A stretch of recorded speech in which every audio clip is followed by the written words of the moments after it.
Hello, I'm Alma Angeles, and you're watching Eagle News International. And I'm CJ Hero. Welcome to the program. On tonight's headlines. The World Health Organization said there was no reason to stop using AstraZeneca's COVID-19 vaccine after several European countries suspended the rollout over blood clot fears. Britain advises its citizens to flee Myanmar as ousted civilian leader Aung San Suu Kyi's lawyer rejects corruption claims against her by the junta as groundless. And Metro Manila mayors agree to enforce uniform curfew hours starting March 15.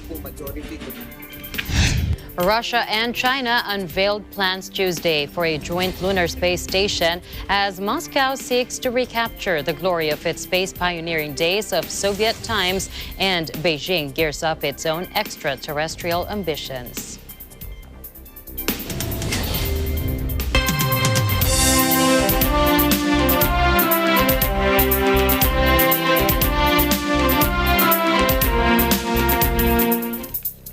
First, to the ongoing crisis in Myanmar, Britain advised its citizens to flee Myanmar as a UN expert warned the junta is likely committing crimes against humanity in its attempt to stay in power. The military authorities are cracking down with increasing severity on daily protests against their February 1 coup, with at least 70 people killed, according to the UN top rights expert on the country. The turmoil prompted Britain, the country's former colonial ruler, to urge its citizens to get out if they could, warning that political tension and unrest are widespread since the military takeover and levels of violence are as British nationals to leave the country by commercial means unless there is an urgent need to stay, according to the British Foreign Ministry. The move comes after Thomas Andrews, the UN Special Rapporteur on Human Rights in Myanmar, gave a stark assessment of the crisis. Take a look. There is growing evidence that this same Myanmar military, led by the same senior leadership, is now engaging in crimes against humanity, including the acts of murder, enforced disappearance, persecution, torture, and imprisonment in violation of fundamental rules of international law. Knowing as we do the price of international inaction, what action must be taken? In the written report that I filed last week, I documented a total of 23 murders. As of this moment, credible reports indicate that Myanmar... The move comes after Thomas Andrews, the UN Special Rapporteur on Human Rights in Myanmar, gave a stark assessment of the crisis. Take a look. There is growing evidence that this same Myanmar military, led by the same senior leadership, is now engaging in crimes against humanity, including the acts of murder, enforced disappearance, persecution, torture, and imprisonment in violation of fundamental rules of international law. Knowing as we do the price of international inaction, what action must be taken? In the written report that I filed last week, I documented a total of 23 murders. As of this moment, credible reports indicate that Myanmar security forces have murdered at least 70 people. Yesterday, the UN Security Council released a statement expressing their deep concern about developments in Myanmar. They condemned the violence against peaceful protesters and expressed continued support for a democratic transition. These words are welcome, but they are wholly insufficient. The people of Myanmar need not only words of support, but supportive action. They need the help of the international words of support, but supportive action. They need the help of the international community, and they need it now. I realize that not every nation is prepared to act, but the reluctance of a few nations to act should not prohibit or limit any coordinated action at all. The coordinated actions of nations working together will be the most effective actions.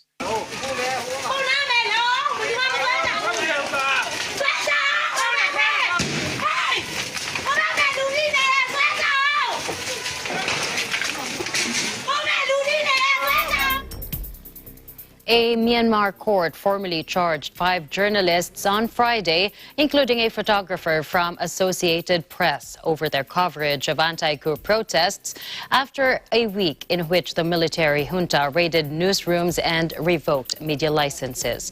5 journalists covering an anti-coup protest in Yangon last month were arrested and are facing charges of causing fear, spreading false news, or agitating directly or indirectly a government employee.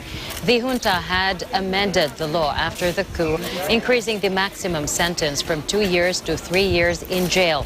Friday's hearing saw the 5 journalists who were present via video conference formally charged as a U.S. Embassy representative waited outside the court. One of the journalists was Thein Zhao, a photographer for Associated Press. The 4 others are from Myanmar Photo Agency, 7-Day News, Ziquet Online News, and a freelancer. Their hearing comes at the end of a week that saw the offices of 2 local media outlets, Myanmar Now and Mizima, raided. They also had their publishing licenses revoked, as did independent media, DVP, Kit Thit, and 7-Day News. Meanwhile, Aung San Suu Kyi's lawyer on Friday rejected junta allegations of corruption against Myanmar's deposed civilian leader as groundless, calling it illegal mudslinging by the generals who seized power from her. On Thursday, a junta spokesman made new corruption accusations against her, saying a now-detained chief minister had admitted giving her $600,000 and more than 10 kilograms of gold. Her lawyer, Kin Mang Zhao, said this allegation against Daw Aung San Suu Kyi, the state councillor, is groundless, especially regarding the dollars and gold bars. It is the most hilarious joke of all, he said. He also said, "I've never seen such an illegal mudslinging," he added. The veteran human rights lawyer, who in the past went up against Suu Kyi's administration in defending 2 journalists reporting on the Rohingya crisis, said he has his differences with her, but he said she may have her defects, but bribery and corruption aren't her traits. The Nobel laureate has also been accused of violating a communications law and of intent to incite public unrest. A hearing is scheduled for March 15, but so far, Kin Mang Zhao has not been able to have a private meeting with his client. He said, "I'm frustrated because my client is not given the rights of defense and the rights of a fair trial," he said, adding that he is nonetheless preparing for Monday's hearing. Since she was detained on February 1, Suu Kyi has not been seen in public. The junta has justified its power grab, citing electoral fraud in November elections that Suu Kyi's National League for Democracy party won by a landslide.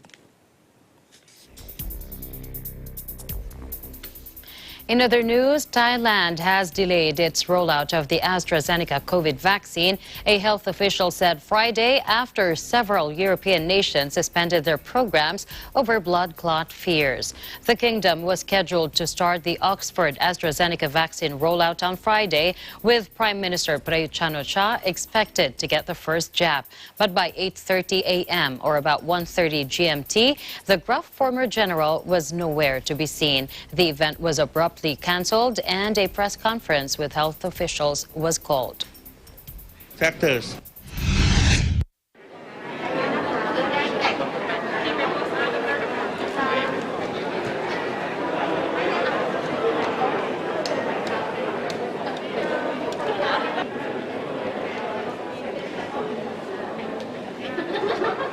We just postponed the injection for our Prime Minister because we received information from the news agencies that in Europe, few countries have suspended the injection. So it's worth for us to make sure that we have covered all the safety factors before putting on this vaccine to our leader.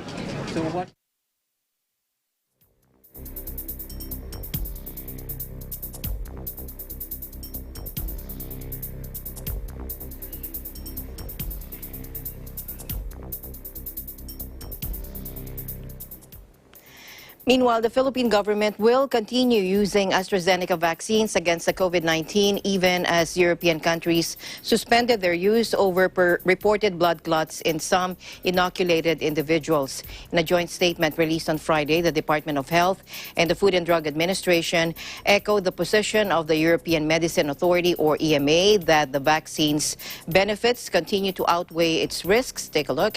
And they assured that the government would closely monitor all deployed vaccines as the DOH and the FDA coordinate with the National Task Force against COVID-19 over reports of adverse events abroad. The European Medicines Agency, in a report released on Thursday, said there is currently no indication that vaccination has caused the reported blood clots, which are not listed as side effects of the shots. AstraZeneca's vaccine against COVID-19 given to people 18 years and older is made up of another virus that is of the adenovirus family that has been modified to contain the gene for making a protein from SARS-CoV-2, the virus causing the disease. AstraZeneca shots do not contain the virus itself and cannot cause COVID-19. According to EMA, the vaccine has mild to moderate side effects, including pain where the injection is given, fatigue, chills, headache, and fever. In case of a severe allergic reaction, patients are advised to get urgent medical attention. And such reactions may include a combination of feeling lightheaded, changes in heartbeat, shortness of breath, wheezing, swelling of lips or throat, hives or rash, nausea or vomiting, and stomach pain.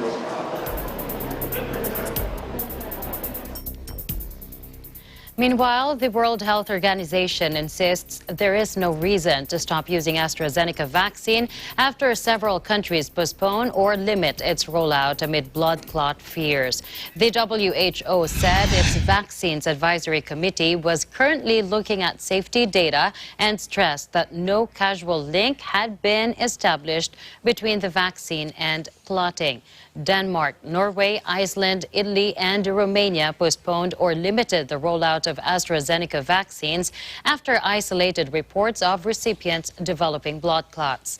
WHO spokeswoman Margaret Harris told reporters at a briefing in Geneva that there has been no death to date proven to have been caused by the vaccination.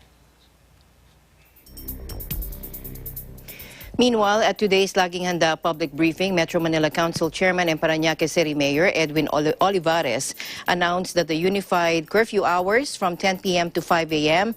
will be enforced throughout the National Capital Region on Monday, March 15, following Metro's unanimous response. Let's listen in.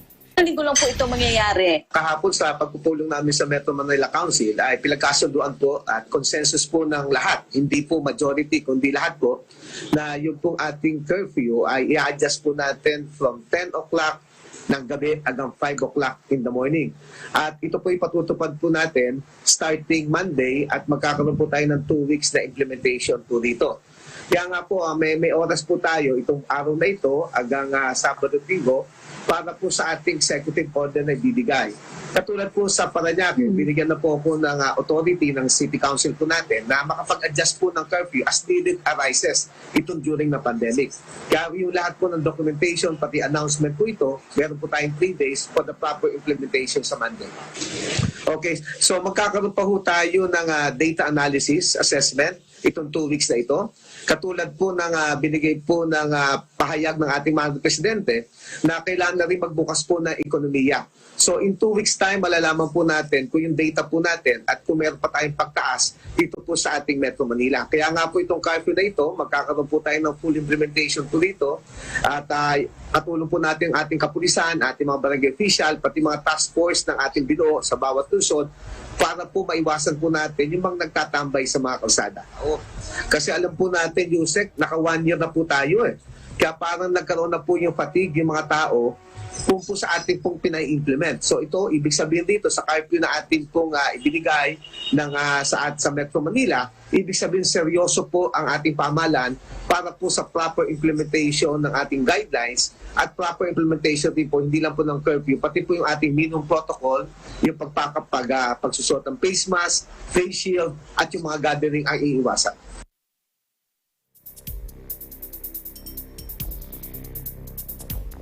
The Quezon City government intensified its implementation of health and safety protocols amid the rise in coronavirus or COVID-19 infections. A one-time big-time operation led by the Department of Public Order and Safety, Task Force on Transport and Traffic Management, Task Force Disciplina, Market Development and Administration Department, and the QC Police District was launched Friday. As of 1:30 p.m., 1,200 violators have already been apprehended, according to Mayor Joy Belmonte. From March 1st to 9, 1,390 violators were also caught, aside from the 1,781 nabbed by the police. Ordinance violation receipts were issued to the violators and should be paid within 5 days. For not wearing masks in public places and children below 15 years old caught outside their homes, fines are 300, 500, and 1,000 for the first, second, and third offenses, respectively. The QC government said it will be much stricter in enforcing city ordinances, specifically the mandatory wearing of masks and face shields, observance of minimum health protocols, special concern lockdown, public safety hours, localized community quarantine, and special protection of children against COVID-19. As of Friday, there were 2,639 active cases, or 8% of the total confirmed 35,324 infections. A total of 31,825 recovered, while 860 died, according to the City Epidemiology and Disease Surveillance Unit. Meanwhile, staying in the Philippines, criminal charges were filed by the NBI on Friday against the companions of the late flight attendant Christine Dacera, as well as the private lawyer and the police forensic investigator who initially handled the case. In a press briefing, NBI officials led by spokesperson Ferdinand Lavin said charges of violation of Republic Act 9165 or the Comprehensive Dangerous Drugs Act of 2002 were filed against Mark Anthony Rosales for allegedly bringing party drugs and along with Romel Galido for delivering and giving away the illegal substance. Likewise charged for reckless imprudence resulting in homicide were John Pascual de la Serna III, Jezreel Rapinan, Alain Chen, and Louis de Lima for recklessly neglecting the victim. The 23-year-old Dacera, a flight crew of Philippine Airlines, was found unconscious in a bathtub inside a City Garden Grand Hotel room in Makati City on January 1. She was declared dead on arrival at Makati Medical Center, and initial reports indicated she was raped, but the police failed to substantiate their claims. Re-autopsy on the cadaver of victim Dacera revealed that the cause of her death was microscopic evidence of peri-aortic hemorrhages and aortic wall disruption, suspicious for a bleeding dissecting aneurysm based on the review of slides of the PNP Crime Laboratory, according to the NBI. Toxicology examinations on the cadaver showed the presence of diltiazem, a medicine for high blood pressure. The report also said the results of the NBI investigation revealed the glaring inconsistencies of the PNP autopsy report. The NBI disputed the police's conclusion that the victim's urinary bladder was empty and said that, in fact, the NBI forensic team was able to extract 130 millimeters of urine.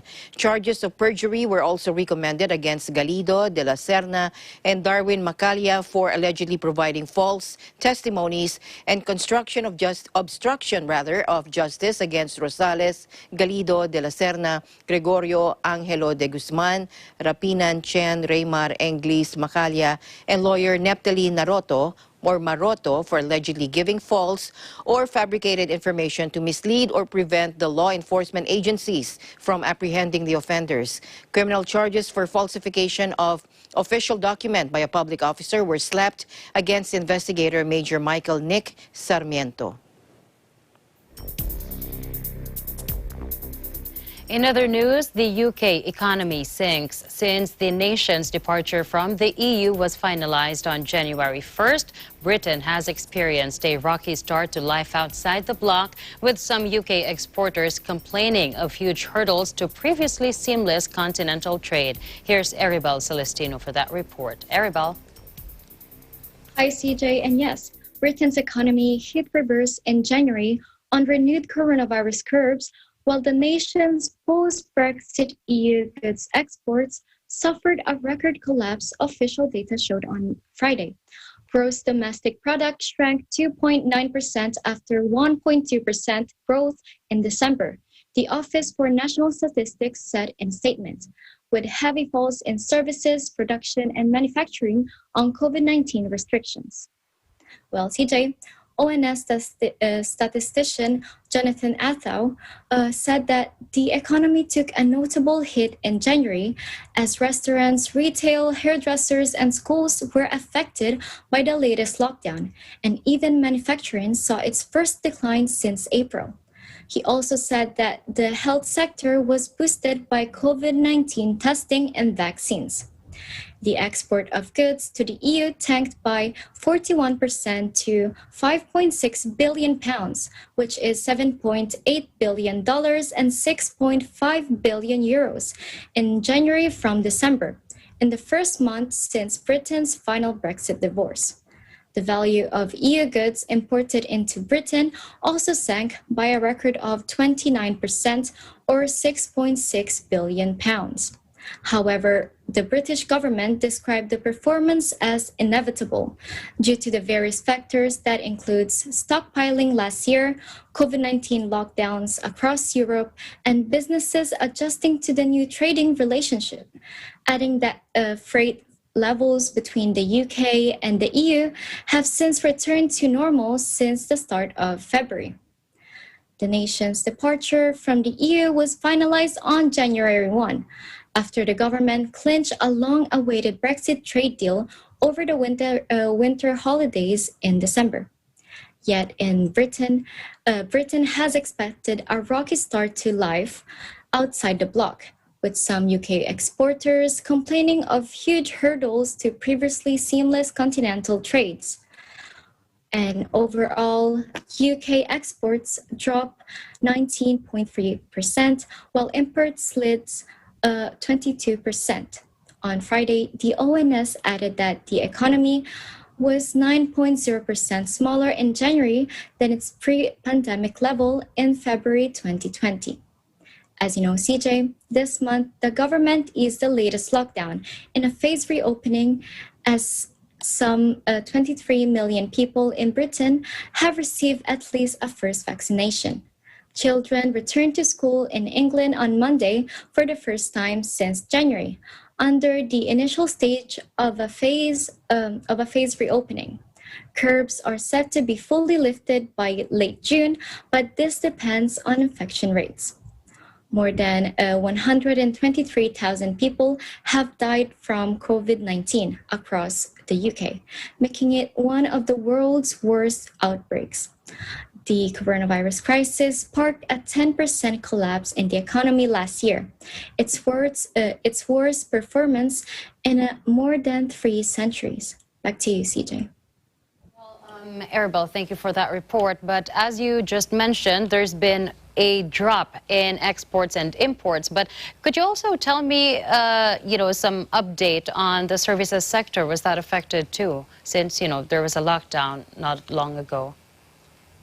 Well, CJ, in terms of the services sector, hospitality led to a 3.5% contraction in the sector, as activity in education and consumer-facing industries have been reduced since most of the UK re-entered lockdown in early January to curb a variant of the COVID-19 strain that was claimed to be more transmissible. The restrictions were similar to the initial lockdown in the second quarter of 2020, last year, that caused a recession to the UK. Over to you, CJ. Thank you so much, Arabelle, for your update there. Please do take care, and I hope to hear from you again. Thank you so much for having me, CJ. Reporting from London, United Kingdom, I'm Arabelle Celestino. We live in interesting times. And the news continues here on Eagle News. We'll be right back.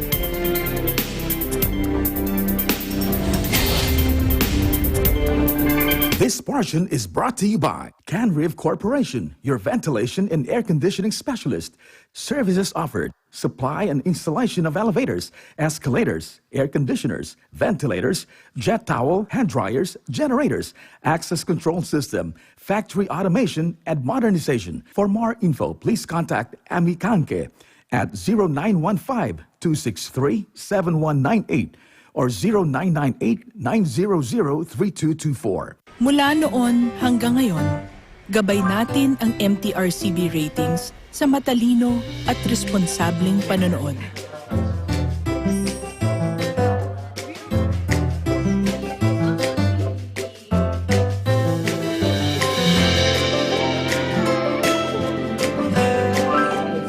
Sa tamang pagsunod sa MTRCB ratings, ginagawa nating ligtas at makabuluhan ang panonood ng bawat miyembro ng pamilyang Pilipino. Lumipas man ang panahon, hanggang may pamilyang Pilipino, andyan ang MTRCB.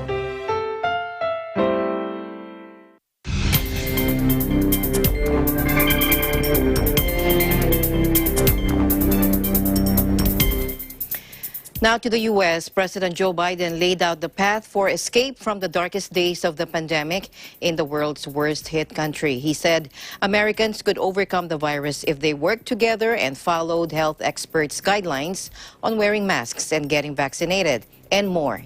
Take a listen.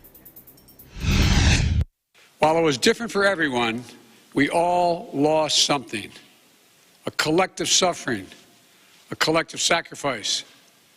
A year filled with the loss of life and the loss of living for all of us. This is not the time to let up.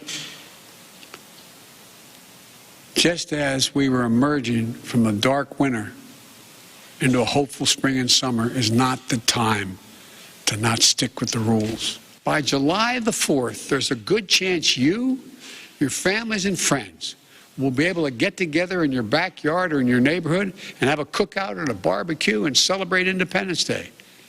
That doesn't mean large events with lots of people together, but it does mean small groups will be able to get together. After this long, hard year, that will make this Independence Day something truly special, where we not only mark our independence as a nation, but we begin to mark our independence from this virus. But to get there, we can't let our guard down. This fight is far from over, as I told you. President Biden said his initial goal of 1 million vaccinations administered every day was already being easily surpassed, and he planned for the authorities to be beating our current pace of 2 million shots a day. To reinforce that huge effort, Biden said he was ordering every state in the country to remove priority group restrictions by May 1, thereby allowing any adult, regardless of age or other conditions, to be vaccinated. An official noted that this doesn't mean all adults will actually get their shots by that date. However, current measures put in place to prioritize people by age, professions, or underlying health conditions will be eliminated, opening the door for the entire U.S. adult population to be vaccinated just as supplies peak.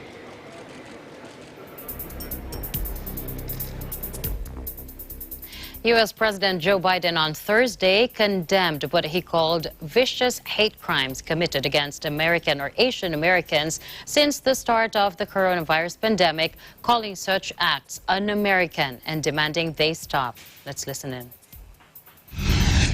Vicious hate crimes against Asian Americans who've been attacked, harassed, blamed, and scapegoated. At this very moment, so many of them are fellow Americans. They're on the front lines of this pandemic trying to save lives. And still, they're forced to live in fear for their lives just walking down streets in America. It's wrong, it's un-American, and it must stop. Activists say broader anti-Asian discrimination has been fueled by talks of the Chinese virus from former President Donald Trump and others. Racial motivation is hard to establish in many cases, but reported anti-Asian hate crimes more than doubled from 49 to 122 last year across 16 major U.S. cities, including New York and Los Angeles, even as overall hate crime fell, according to a California State University study. The report looked at events categorized as criminal in nature and showing evidence of ethnic or racial bias using preliminary local police data. It aligns with another study from the Stop API or AAPI hate advocacy group showing more than 2,800 incidents of racism and discrimination, including non-physical forms targeting Asian Americans and reported online across the United States between March and December last year.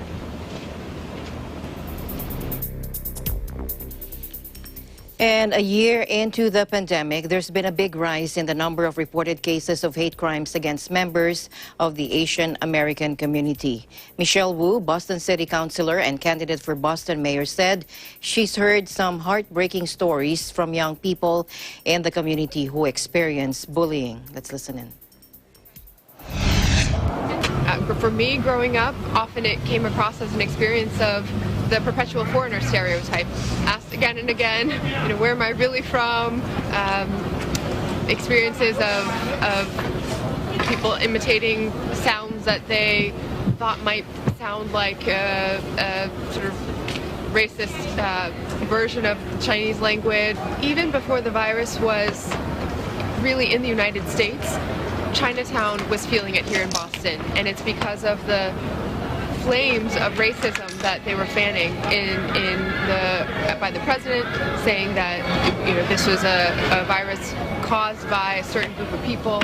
And we've heard some heartbreaking stories from young people in our community who experienced bullying or comments at school, or lots of folks early on in the pandemic especially experiencing people distancing or not wanting to be anywhere near them on public transportation or in public spaces, and we know that impact has been felt all throughout the country. Definitely my experiences are different now, but it wasn't it didn't start from Chinese virus phrase itself, but more of what's been happening now. I've been more wary of my surroundings, definitely, and even I just try going back home much earlier than before. It's definitely made me think about how welcome I am here, and I've definitely seen comments online where people do translate that Chinese virus thing into unwarranted hate towards Asian people. When the President Trump had made those claims and used those terms, we did start seeing some racism. We've seen fights getting picked, racial slurs, unfortunately. And my friend's neighbor in Quincy, they got into a big altercation. He got charged with a sledgehammer. They fought, they battled, and then they ended it. But no police was ever called. There was no record of it. My friend actually had a slash on his face. Anti-Asian racism is nothing new. I'm 31, and I grew up in New York, and growing up in the 90s as a children of Southeast Asian refugees. Racism has been nothing new that my family and my community has seen or experienced.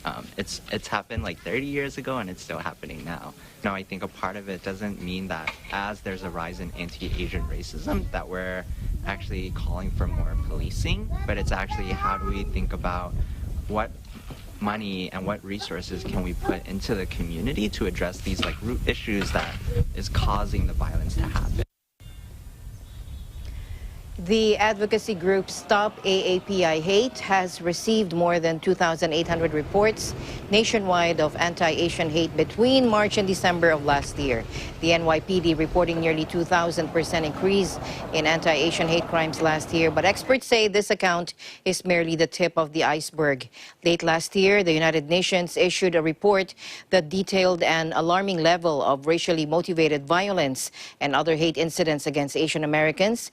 It's difficult difficult to determine exactly the numbers for such crimes and instances of discrimination, as no organizations or governmental agencies have been tracking this issue long term, and reporting standards can vary region to region.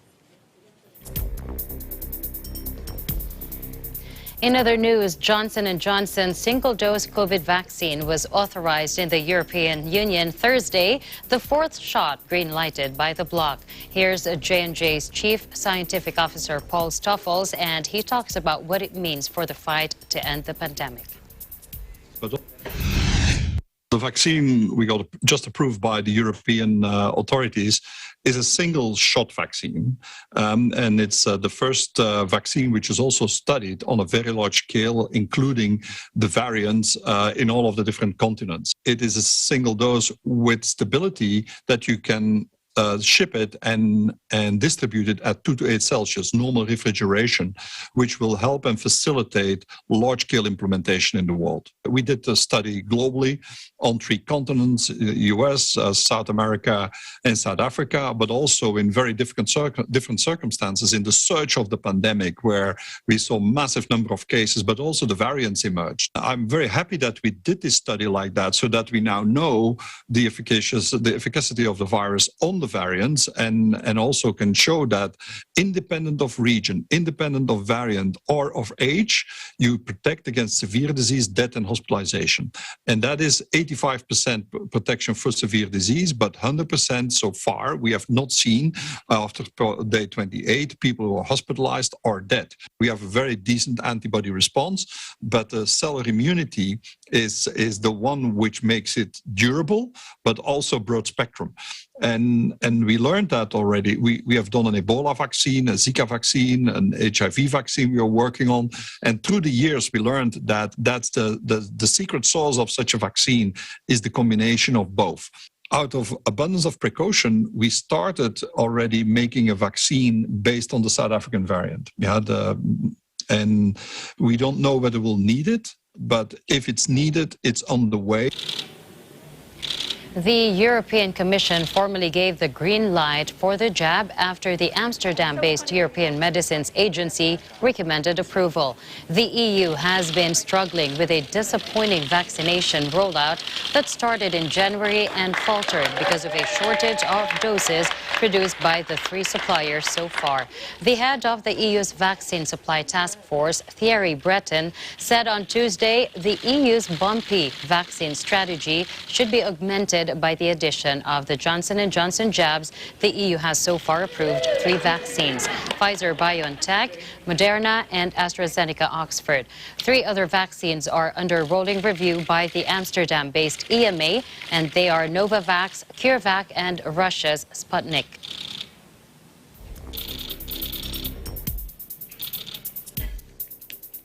Meanwhile, Italy's government is expected to announce the closure of schools, restaurants, and shops across most of the country as a new wave of coronavirus infections puts hospitals under strain. Prime Minister Mario Draghi will hold a cabinet meeting mid-morning to decide new restrictions for the Eurozone's 3rd largest economy, which on Thursday recorded almost 26,000 new COVID cases and 373 deaths.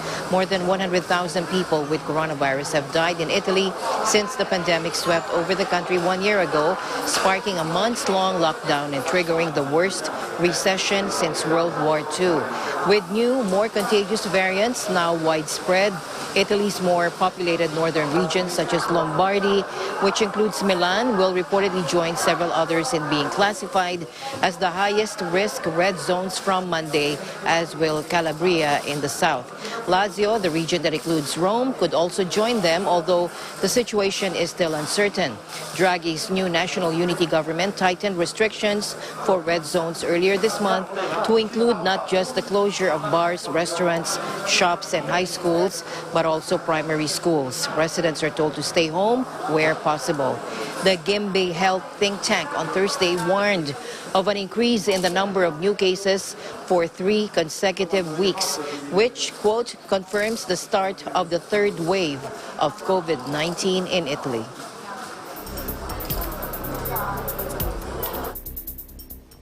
In other news, Nigerian gunmen have snatched an unspecified number of students from a college in a northwestern state, according to local police on Friday, in the latest abduction targeting schools.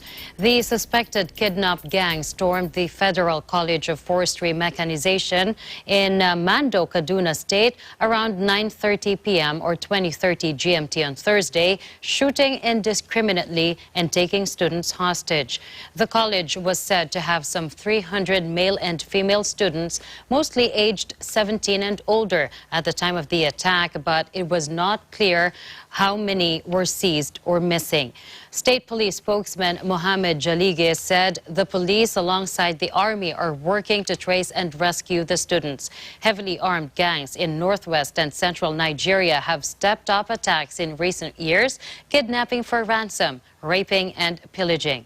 The bandits are recently turning their attention on schools where they kidnap students or school children for ransom, and Thursday's was at least the fourth such attack since December. In other news, millions of people around the world risk dying of hunger, and the COVID-19 pandemic and climate change are increasing the threat, according to UN Secretary General Antonio Guterres. He also warned the Council of multiple conflict-driven famines globally, with climate shocks and COVID-19 adding fuel to flames. Take a look. Today I have one simple message. If you don't feed people, you feed conflict. Conflict drives hunger and famine drive conflict. When a country or region is gripped by conflict and hunger, they become mutually reinforcing. They cannot be resolved separately. I must warn the Council that we face multiple conflict-driven famines around the world. Climate shocks and the COVID-19 pandemic are adding fuel to the flames. Without immediate action, millions of people will reach the brink of extreme hunger and death. Projections show hunger crisis escalating and spreading across the Sahel and the Horn of Africa, and accelerating in South Sudan, Yemen, and Afghanistan. There are more than 30 million people in over 3,000 countries just one step away from a declaration of famine.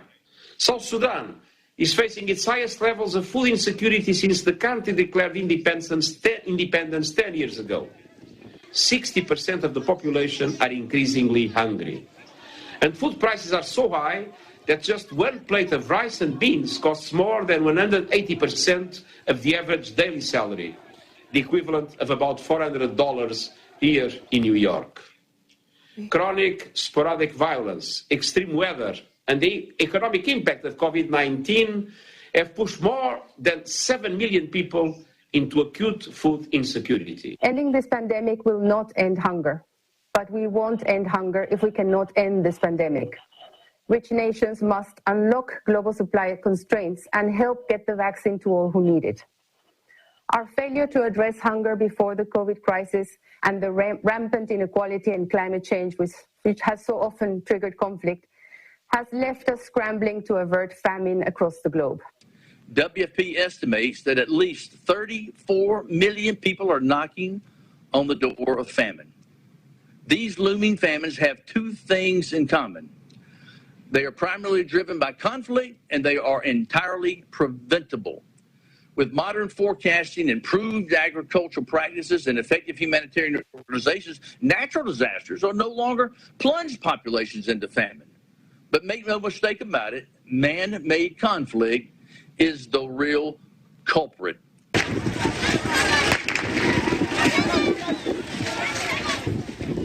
Gutierrez said that in order to save 34 million people in the high-risk zones, the UN and its agencies have appealed for emergency mobilization of $5.5 billion. He announced he was launching a task force to avert catastrophe with representation from the World Food Program, the UN, and Agriculture Organization.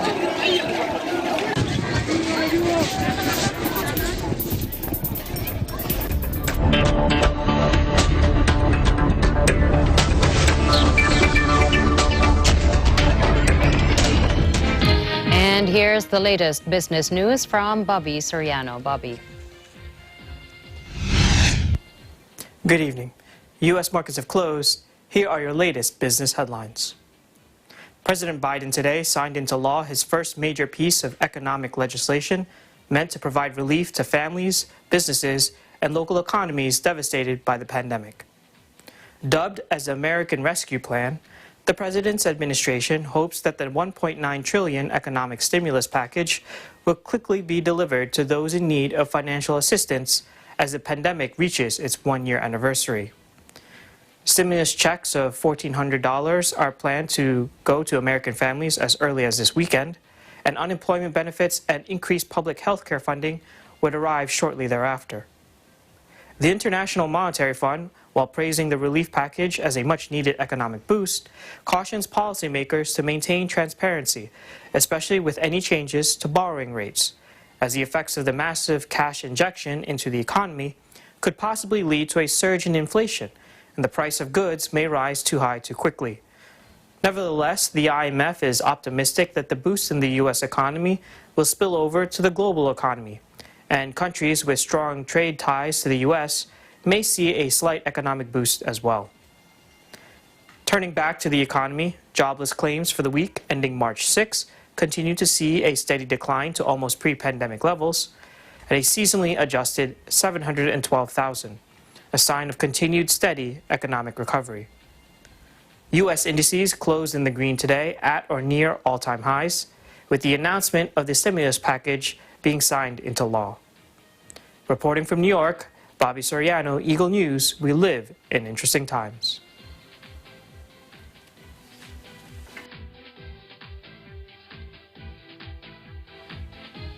The largest asteroid to pass by Earth this year will approach within some 1.25 million miles of our planet on March 21, according to NASA. The U.S. Space Agency said it will allow astronomers to get a rare close look at an asteroid. The asteroid 2001 FO32 is estimated to be about 3,000 feet in diameter and was discovered 20 years ago.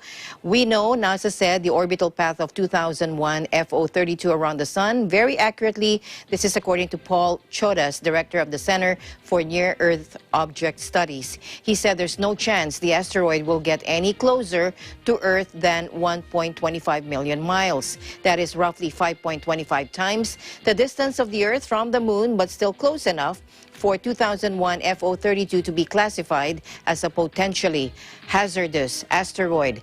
NASA said 2001 FO32 will pass by at about 77,000 miles per hour faster than the speed at which most asteroids encounter Earth.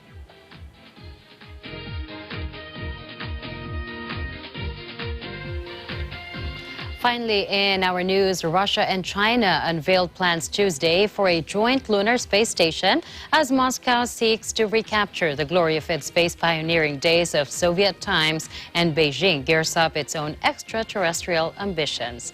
The Russian space agency Roscosmos said in a statement that it had signed an agreement with China's National Space Administration, or CNSA, to develop a complex of experimental research facilities created on the surface and or in the orbit of the Moon. The CNSA, for its part, said that the project was open to all interested countries and international partners in what experts said would be China's biggest international space cooperation project to date. Moscow is seeking to retake the lead in the space race. This year, it celebrates the 60th anniversary of Russia's first ever manned space flight. It sent Yuri Gagarin into space in April 1961, followed by the first woman, Valentina Tereshkova, 2 years later. The United States NASA Space Agency launched its first manned space flight a month after Russia in May 1961, sending Alan Shepard up aboard Mercury Redstone 3. But Moscow has lagged behind both Washington and Beijing in the exploration of the Moon and Mars in recent years. In the meantime, China, which has sought closer partnership with Moscow, has started a successful space program of its own. Last year, it launched its Tianwen-1 probe to Mars that is currently orbiting the red planet. In more recent years, Russia was a founding partner of the International Space Station, but China has not been allowed to participate. The U.S. outlawed out of security concerns. That's part of the reason why it's significant that Russia partnered with China on the new space station. Experts say it could signal a new era of competition as opposed to cooperation when it comes to international space projects.